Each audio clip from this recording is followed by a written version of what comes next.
Kung ganito ang nararanasan mo ngayon, kalma ka lang. Huwag agad magpadala sa emosyon. Bago ka gumawa ng anumang hakbang, tanungin mo ang sarili mo. Paano kung ito ay isang oportunidad imbes na katapusan? Paano kung ang paglayo niya ay hindi para tapusin ang relasyon, kundi para subukin ka? Para makita kung gaano ka katatag, kung marunong kang magpahalaga sa sarili mo, at kung kaya mong kontrolin ang emosyon mo.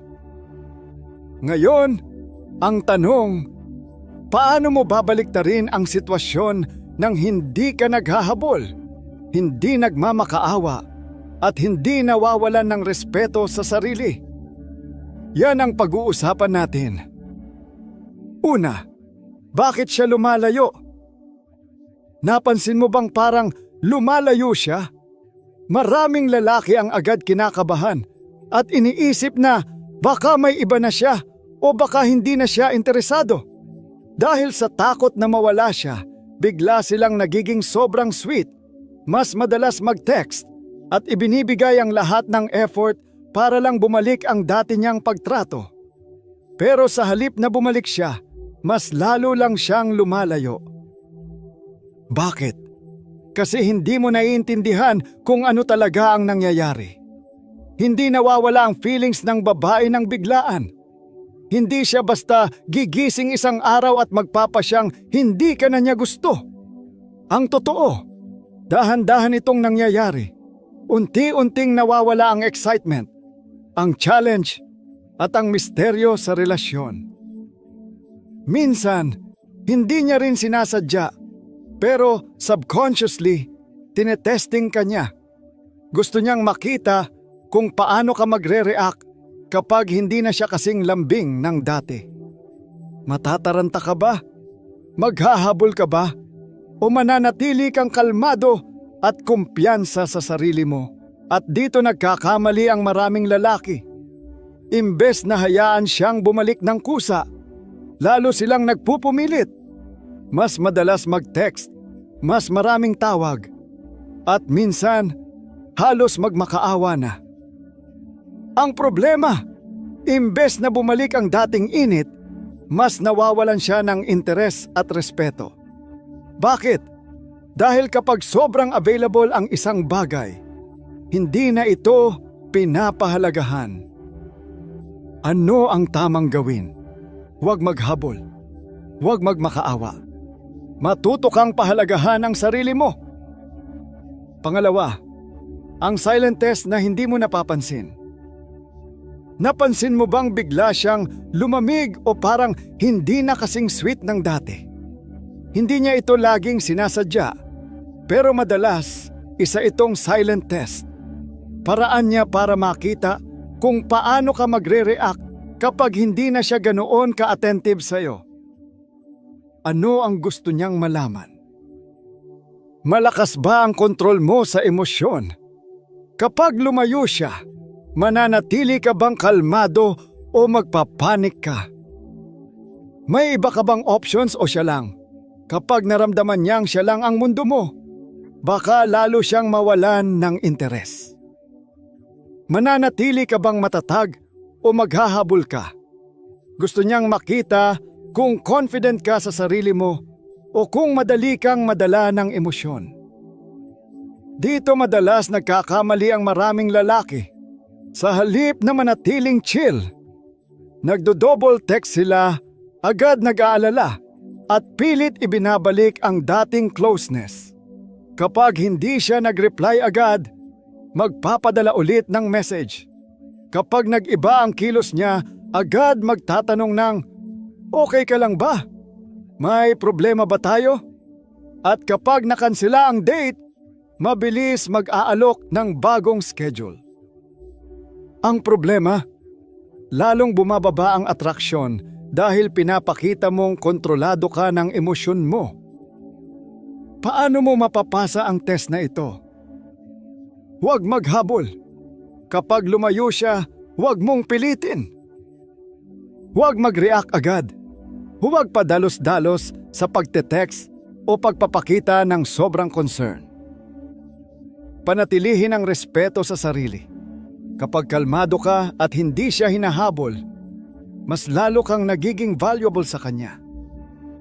Ang pinakamalakas mong sagot sa test na ito, katahimikan at kumpiyansa sa sarili.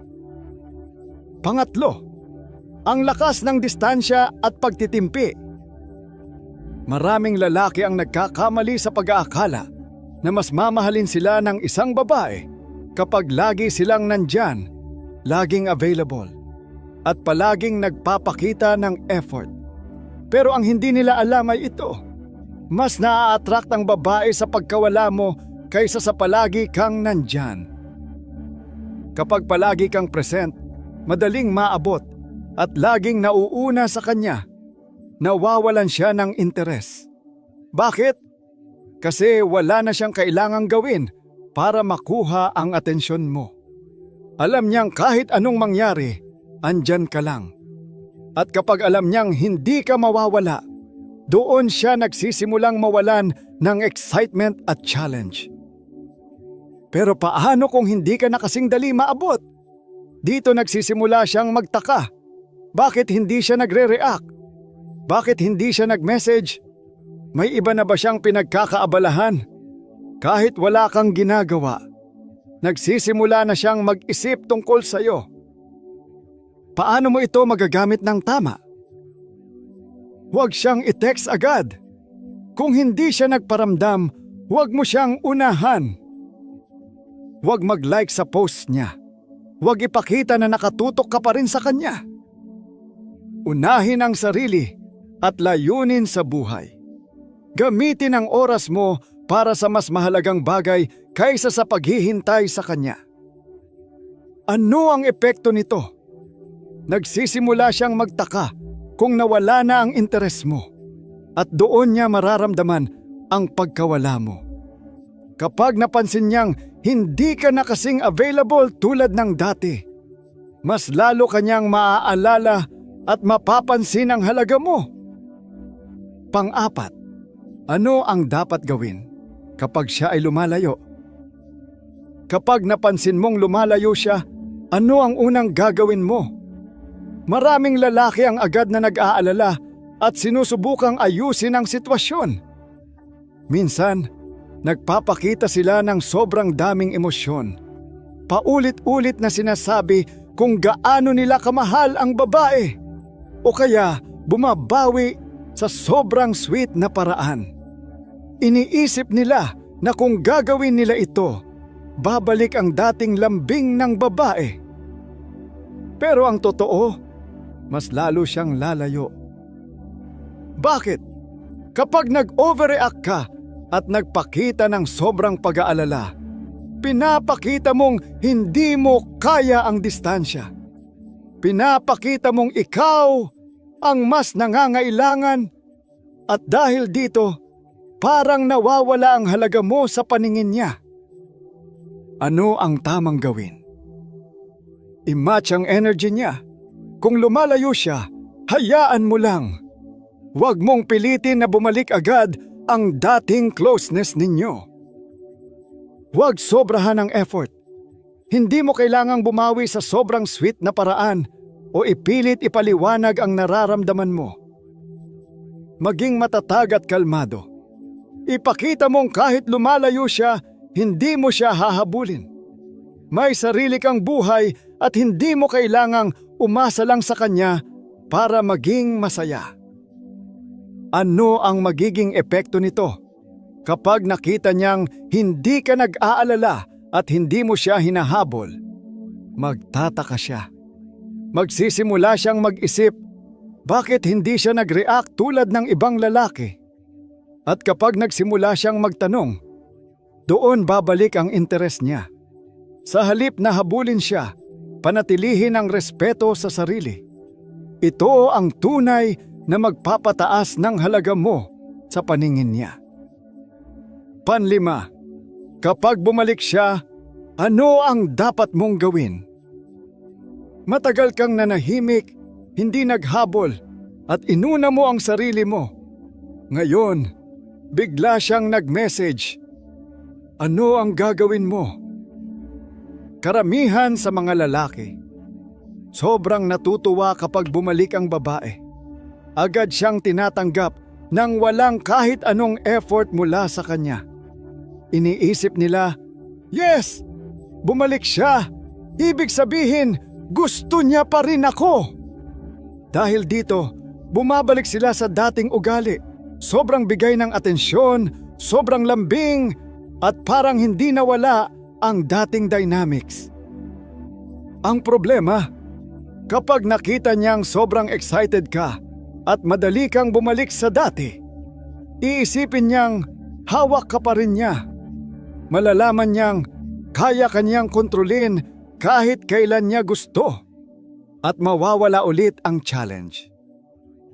Ano ang dapat mong gawin? Huwag ipakita na sobrang excited ka. Oo, bumalik siya, pero huwag mong ipakita na parang ito ang pinaka-importanteng nangyari sa buhay mo. Hayaan siyang mag-effort na bumawi. Siya ang lumayo, kaya dapat siya rin ang gumawa ng paraan para bumalik. Huwag mong gawing madali para sa kanya. Magsimula muli sa mas balanse na relasyon. Huwag mong ibalik sa dati agad-agad. Dapat makita niyang may pagbabago. Hindi ka na kasing available tulad ng dati at may respeto ka na sa sarili mo. Ano ang epekto nito? Kapag nakita niyang hindi mo siya agad tinanggap nang walang effort, mas rerespetuhin ka niya. Mararamdaman niyang hindi ka madaling kontrolin at hindi ka basta-basta maghahabol. At kapag mas mataas ang respeto niya sa iyo, mas magiging totoo ang nararamdaman niya. Tandaan, kung talagang gusto kanyang balikan, siya mismo ang magpapakita ng effort para patunayan ito. Pang-anim, paano kung hindi na siya bumalik? Ginawa mo na ang tama. Hindi ka naghabol, hindi ka nagmakaawa, at inuna mo ang sarili mo, pero lumipas ang panahon at hindi siya bumalik.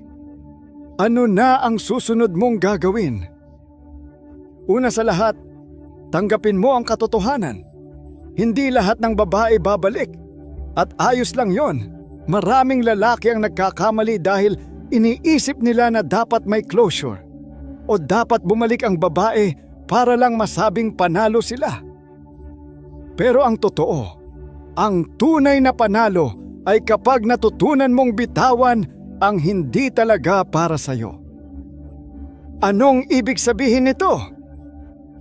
Kung hindi siya bumalik, ibig sabihin hindi siya ang tamang babae para sa'yo. Hindi mo kailangang habulin ang isang taong hindi sigurado sa'yo. Hindi mo dapat gustuhin ang isang babaeng nananatili lang dahil hinahabol mo siya. Mas piliin mo ang isang babaeng kusang pinipili kang makasama. Ano ang tamang mindset? Mas mabuti ang babaeng nananatili dahil pinapahalagahan ka niya, hindi dahil natatakot siyang mawala ka. Kapag natutunan mong tanggapin ang pagkawala niya nang hindi nawawala ang respeto mo sa sarili, doon mo mararamdaman ang tunay mong halaga bilang lalaki. Hindi ito nakadepende sa kung bumalik siya o hindi, kundi sa paninindigan mo para sa sarili mo. Sa halip na mag-focus sa pagkawala niya, ituon mo ang oras at lakas mo sa pagpapabuti ng sarili mo. Dahil ang lalaking hindi natatakot maiwan ay ang lalaking tunay na mahirap palitan. Pampito, ang lakas ng katahimikan. Maraming lalaki ang iniisip na kailangan nilang magpaliwanag, makipagtalo o gumawa ng paraan para maayos ang sitwasyon. Kapag lumalayo ang babae, agad silang gumagawa ng hakbang para habulin ito at ibalik ang dating samahan. Pero ang hindi nila alam, minsan, ang pinakamalakas na sagot ay wala kang gawin. Bakit ito epektibo? Kapag pinili mong manahimik, nagkakaroon ng misteryo at hindi siya sigurado kung ano ang nangyayari. Hindi niya alam kung ano ang iniisip mo. Hindi niya sigurado kung tuluyan ka ng bumitaw o naghihintay lang. Nagsisimula siyang mag-isip kung ano ang nangyari. At ito ang pinakamalakas na epekto ng katahimikan. Hinahayaan mo siyang magdesisyon nang hindi mo siya pinipilit. Ano ang mangyayari kapag lumipas ang ilang araw o linggo? Mapapansin niyang wala ka na. Mararamdaman niyang hindi ka na palaging available tulad ng dati. At kapag naramdaman niya ang pagkawala mo, doon mo malalaman kung talagang mahalaga ka sa kanya. Kung hindi siya naghabol, ibig sabihin, hindi ka talaga mahalaga sa kanya. Kung bigla siyang nagparamdam, ibig sabihin na pagtanto niyang hindi ka madaling palitan. Kaya sa halip na habulin siya, hayaan mong ang katahimikan ang magsalita para sa'yo. Dahil minsan, ang hindi paggawa ng kahit ano ang pinakamakapangyarihang hakbang na magagawa mo. Pangwalo, bakit ka madalas minamaliit ng babae? Napansin mo na ba kung bakit may mga babaeng parang hindi pinapansin ang effort ng isang lalaki? Bakit parang ang dali lang sa kanila na lumayo, magbago, o tratuhin ka na parang hindi mahalaga? Dahil iniisip nila na palagi kang nandyan. Bakit nila ito iniisip? Simple lang. Dahil karamihan sa mga lalaki ay laging naghahabol. Kapag lumayo ang babae, hinahabol agad siya. Kapag naging malamig siya, mas lalo siyang nilalambing. Kapag hindi siya nag-reply, paulit-ulit siyang tinatanong kung may problema. Dahil dito, nagiging kumpiyansa ang babae na kahit anong gawin niya, hindi mawawala ang atensyon mo. Hindi siya natatakot na mawala ka. Kasi alam niyang kahit anong mangyari, andyan ka pa rin. Ano ang mangyayari kapag hindi mo siya hinahabol? Dito nasisira ang inaasahan niya. Magtataka siya. Bakit hindi siya nagre-react? Mapapaisip siya. Mahal pa ba niya ako? Magsisimula siyang pagdudahan ang desisyon niyang lumayo. Kapag hindi ka madaling maabot, doon ka lang niya tunay na mapapansin. Kaya kung gusto mong respetuhin ka, huwag mong gawing sobrang dali para sa kanya. Ang lalaking hindi takot maiwan ay ang lalaking hindi madaling palitan. Pansyam, kailan nagsisimula siyang maramdaman ang pagkawala mo? Sa simula, parang wala lang sa kanya. Normal lang. Hindi ka nag-text, hindi ka tumawag, hindi ka nagparamdam. Iniisip niya, babalik din yan. Hintayin ko lang. Pero habang lumilipas ang mga araw, nagbabago ang pakiramdam niya. Ang katahimikang dati niyang hindi pinapansin, biglang nagiging kakaiba. Wala kang text, wala kang tawag, wala kang kahit anong interaction sa social media niya. At dito siya nagsisimulang mag-isip. Tinitingnan niya ang phone niya. Akala niya may mensahe ka, pero wala. Napapaisip siya. Ako na ba ang nawalan? Nagsisimula siyang mag-alala. Bakit parang hindi siya naapektuhan? Ito ang hindi naiintindihan ng maraming lalaki. Madalas sumusuko sila bago pa gumana ang katahimikan nila. Dahil sa takot na makalimutan, sila ang unang nagme-message ulit. Dahil hindi nila makita ang epekto ng hindi paggawa ng kahit ano, sila mismo ang unang bumabasag ng katahimikan. Dahil hindi nila alam na kailangang maramdaman muna ng babae ang pagkawala mo bago siya mag-isip ng tunay niyang nararamdaman. Kapag hinayaan mong gumana ang katahimikan, malalaman mo kung talagang mahalaga ka sa kanya. Kung hindi siya naghabol, ibig sabihin hindi kanya talaga pinapahalagahan.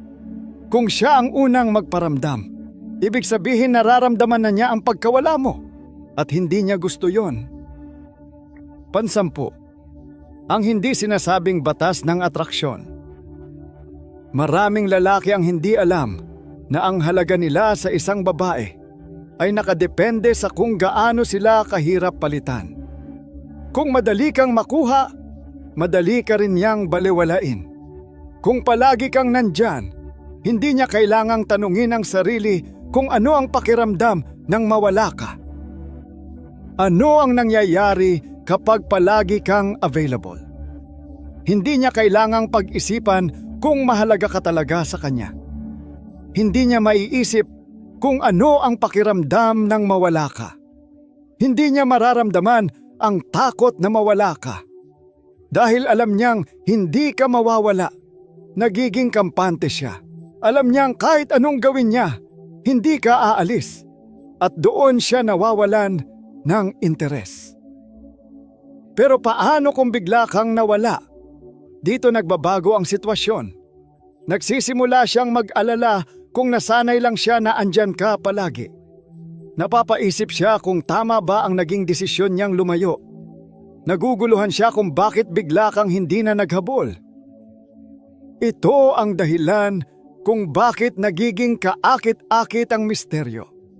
Kapag hindi niya sigurado kung iniisip mo pa rin siya o tuluyan ka ng bumitaw, doon niya mas iniisip ka.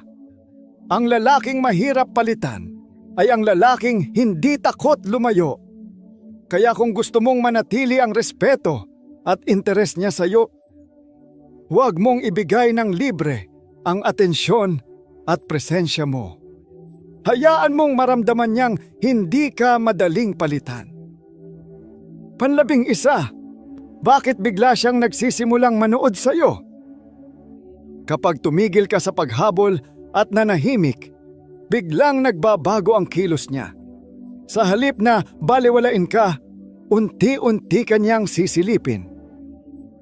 Kapag hindi ka na nagpaparamdam, ano ang ginagawa niya? Tinitingnan niya kung online ka. Pinapansin niya kung active ka pero hindi mo siya tinetext. Sinusuri niya ang social media mo. Baka nagpo-post ka. Baka may ibang babae na nagko-comment sa'yo. Binabalikan niya ang lumang messages niyo. Iniisip niya kung may nasabi ba siyang mali o may hindi siya napansin noon. Bakit niya ito ginagawa? Gusto niyang malaman kung nawala na ang interes mo. Dati, palagi kang andyan, pero ngayon, tahimik ka na.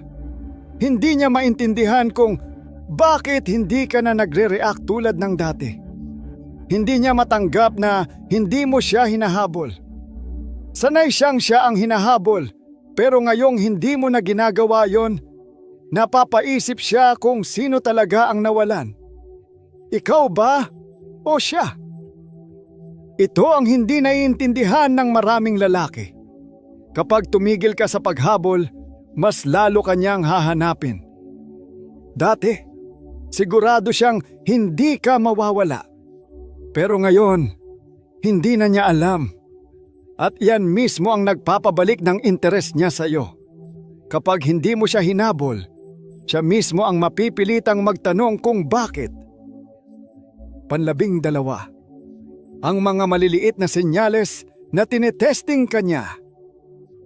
Kapag tumigil ka sa paghabol at nanahimik, huwag kang magulat kung bigla siyang magpaparamdam. Pero hindi ito laging halata. Minsan, parang simpleng bagay lang ang ginagawa niya. Pero sa totoo lang, tinitingnan niya kung available ka pa rin. Ano ang mga palatandaan na tinetesting ka niya? Bigla kang ite-text ng hey o kumusta? Magre-react siya sa post mo sa social media pero hindi ka directly kinakausap.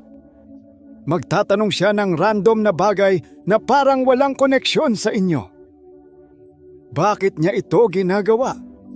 Gusto niyang malaman kung available ka pa rin. Tinitingnan niya kung madali ka pa rin niyang makuha. Sinusubukan niyang makita kung hahabol ka ulit. Ano ang karaniwang pagkakamali ng mga lalaki? Mabilis sumagot. Sa sobrang excitement, halos wala pang 1 minuto, nagre-reply na agad. Sobra agad ang tuwa. Biglang nagiging sobrang sweet. Parang hindi nawala ang distansya sa pagitan nila. At dahil dito, naiisip niya na kaya ka pa rin niyang kontrolin. Iniisip niyang, andyan pa rin siya. Kahit hindi ko siya pinansin noon, isang text lang, bumalik na agad. Ano ang tamang gawin? Kapag nagparamdam siya, huwag agad magmadali. Hayaan mo siyang mag-effort pa. Kung talagang gusto kanyang balikan, hindi lang siya magpaparamdam. Gagawa siya ng paraan para bumalik ka sa buhay niya. 13, paano mo hahawakan ng sandali na nagpaparamdam siya? Kapag bigla siyang nag-message o nagparamdam, hindi ibig sabihin na panalo ka na. Maraming lalaki ang iniisip na kapag bumalik siya, okay na ulit ang lahat. Pero ang totoo, ito ang pinakaimportanteng sandali. Dito mo malalaman kung talagang seryoso siyang bumalik o naglalaro lang. May dalawang pagpipilian ka sa puntong ito. Una, bumalik sa dating pattern. Ito ang pinakamalaking pagkakamali. Kapag bumalik ka agad sa dati mong ugali, sobrang bilis mag-reply. Masyadong excited at ibinigay mo agad ang buong atensyon mo. Babalik din siya sa dating mindset. Iisipin niya, madali ko pa rin siyang makuha. Wala namang nagbago. Pangalawa, maging kalmado at hayaan siyang mag-effort sa'yo. Ito ang tamang diskarte.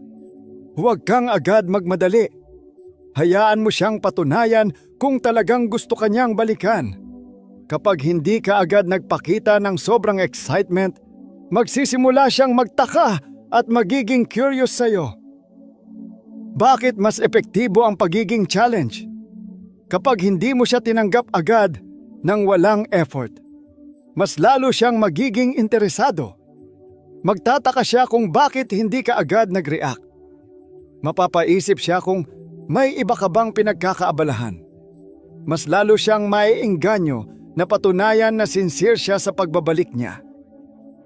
Ang sekreto, huwag gawing madali para sa kanya ang pagbabalik. Dapat niyang ipakita na seryoso siya at hindi lang trip-trip lang ang pagpaparamdam niya. Kapag nakita niyang may halaga ka at hindi ka basta-bastang bumabalik, mas lalo kanyang irerespeto at mas magiging totoo ang interes niya sa iyo. 14, ang ultimate mindset shift. Maging lalaki na hindi kailangang maghabol. Kung gusto mong magkaroon ng respeto at tunay na halaga sa isang babae, huwag mong gawing mundo ang isang babae. Maraming lalaki ang nagkakamali dahil masyadong nakatutok sa isang babae at nakakalimutan ang sarili nilang halaga. Kapag ginawa mo ito, nawawala ang mystery at challenge. Kaya sa huli, nawawalan siya ng interes. Sa halip na habulin siya, bigyan siya ng espasyo at hayaan siyang maramdaman ang pagkawala mo. Hindi mo kailangang pilitin ang isang babae na manatili sa buhay mo. Dapat siya mismo ang makaramdam na mahirap kang palitan. Bakit mas nagiging valuable ka kapag hindi ka madaling makuha? Kapag palagi kang available, nawawala ang excitement at challenge. Kapag hindi ka laging nakatutok sa kanya, mas lalo niyang gugustuhing mapansin ka. Kapag marunong kang magbigay ng distansya, mas nagiging malakas ang epekto ng presensya mo. Paano mo ito gagawin? Ituon ang oras sa sarili mong goals at ambisyon. Huwag gawing sentro ng buhay mo ang isang babae. Mas mahalaga ang sarili mong pangarap. Gamitin ang oras mo para mag-improve at hindi lang para maghintay sa kanya. Mag-focus sa fitness, career, skills o passion mo. Panatilihin ang mataas na standards sa sarili. Kapag mataas ang tingin mo sa sarili mo, Mararamdaman ng ibang tao, including siya, ang tunay mong halaga. Ang mindset ng isang tunay na lalaki, hindi siya naghahabol. Siya ang hinahabol. Hindi siya namimilit. Siya ang pinipili. Kapag natutunan mong unahin ang sarili mo at huwag umasa sa validation ng iba, mas lalo kang magiging kaakit-akit. Hindi lang sa kanya, kundi sa buong mundo. 15. Kapag hindi siya bumalik, ano ang dapat mong gawin? Hindi lahat ng babae ay babalik at hindi mo kailangang problemahin ito. Maraming lalaki ang iniisip na kapag hindi bumalik ang babae, ibig sabihin na talo sila. Pero ang totoo, hindi ito talo. Isa itong panalo. Bakit? Dahil nawala sa buhay mo ang isang taong hindi marunong pahalagahan ka. Dahil hindi mo kailangang habulin ang isang babaeng hindi sigurado sa iyo. Dahil mas mabuti nang mawala siya kaysa ipilit ang sarili mo sa isang taong hindi ka talaga gusto. Kung hindi siya bumalik, ibig sabihin hindi siya seryoso sa iyo. At sa halip na malungkot, isipin mo ito bilang isang blessing.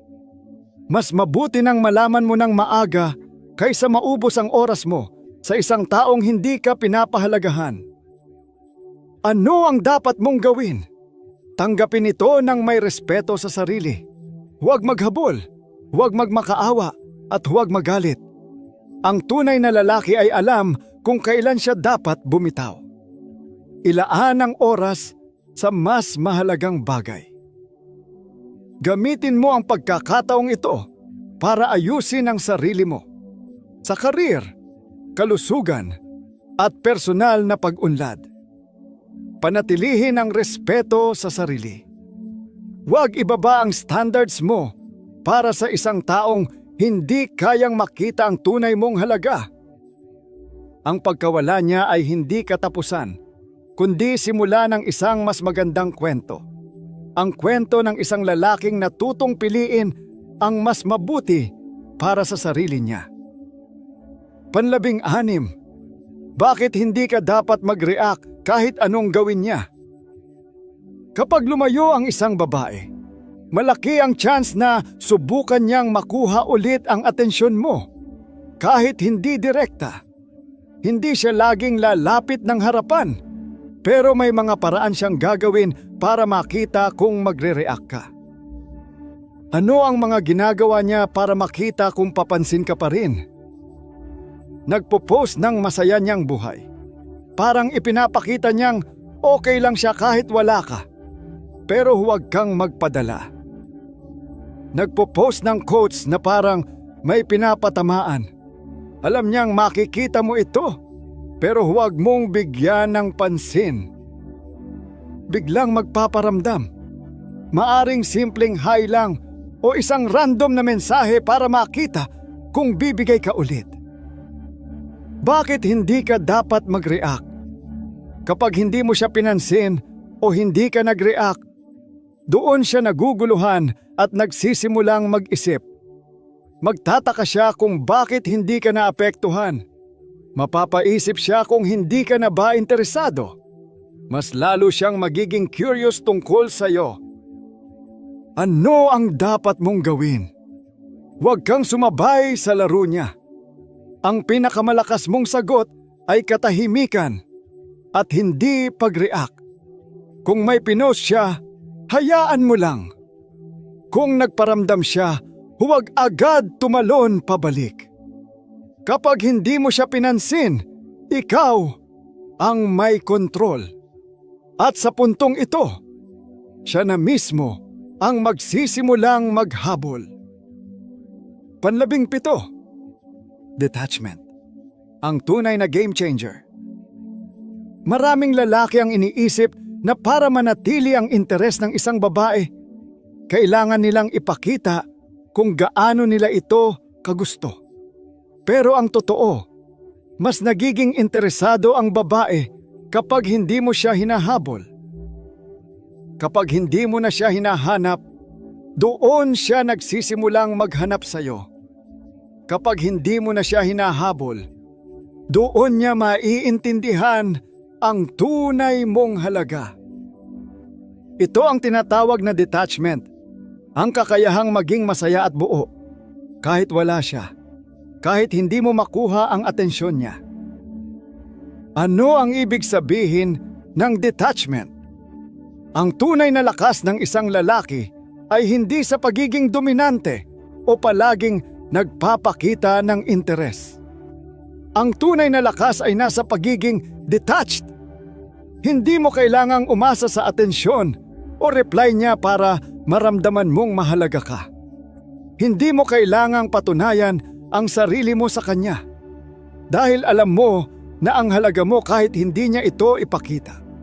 Hindi ka natatakot na mawala siya dahil kung talagang para sa'yo siya, hindi mo kailangang maghabol. Bakit ito ang tunay na game changer? Kapag natutunan mong hindi umasa sa validation niya, ikaw ang may hawak ng kontrol. Hindi mo na iniisip kung kailan siya magre-reply. Hindi mo na sinusubukang kumbinsihin siyang piliin ka. Hindi mo na hinahanap ang kasiguruhan mula sa kanya dahil sigurado ka na sa sarili mo. At sa sandaling matutunan mong maging detached, doon mo makikita ang totoong pagbabago. Dahil ang lalaking hindi takot mawalan ay ang lalaking mahirap palitan. 18. Paano kung bumalik siya? Kapag bigla siyang bumalik, huwag kang magmadali. Maraming lalaki ang nagkakamali dahil sa sobrang tuwa, agad silang bumabalik sa dati. Parang walang nangyari, parang hindi sila iniwan. Pero kung gusto mong mapanatili ang respeto at halaga mo, huwag mong gawing madali para sa kanya ang pagbabalik. Ano ang dapat mong gawin? Huwag bumalik agad sa dating ugali. Kung dati, palagi kang available at inuuna siya sa lahat, huwag mo ulit gawin iyon. Dapat niyang maramdaman na nagbago ka at hindi ka na basta-bastang naghahabol. Huwag ibigay agad ang atensyon at lambing na gusto niya. Minsan, bumabalik lang ang babae hindi dahil gusto kanyang balikan, kundi para lang makita kung kaya ka pa niyang kontrolin. Kung ibibigay mo agad ang atensyon mo, iisipin niyang hindi siya kailangang mag-effort para sa'yo. Hayaan siyang magpakita ng effort bago mo siya bigyan ng pansin. Kung talagang gusto kanyang balikan, dapat niyang patunayan ito. Dapat may effort at consistency bago mo siya muling bigyan ng halaga sa buhay mo. Tandaan, kung tunay kang mahalaga sa kanya, patutunayan niya ito sa aksyon, hindi lang sa salita. Hindi sapat ang I miss you o nagkamali ako. Ang tunay na pagbabalik ay hindi lang sa salita, kundi sa gawa at effort na ipapakita niya sa iyo. Sa huli, ang tunay na panalo ay hindi ang pagsisikap mong kumbinsihin siyang bumalik, kundi ang pagiging isang lalaking hindi kailangang maghabol. Kapag natutunan mong huwag umasa sa atensyon ng isang babae para maramdaman ang halaga mo, mas nagiging kaakit-akit ka. Hindi lang sa kanya, kundi sa iba rin. Ang tunay na lakas ay hindi sa pagiging dominante o sa pagiging laging available. Ang tunay na lakas ay nasa pagiging isang lalaking buo, may respeto sa sarili at hindi takot maiwan. Tandaan ito, hindi mo kailangang habulin ng isang babae para lang mapansin ka. Hindi mo kailangang baguhin ang sarili mo para lang magustuhan ka niya. Ang tamang babae ay hindi mo kailangang pilitin. Siya mismo ang pipili sa iyo. Kung bumalik siya, hayaan mong patunayan niya ang sarili niya.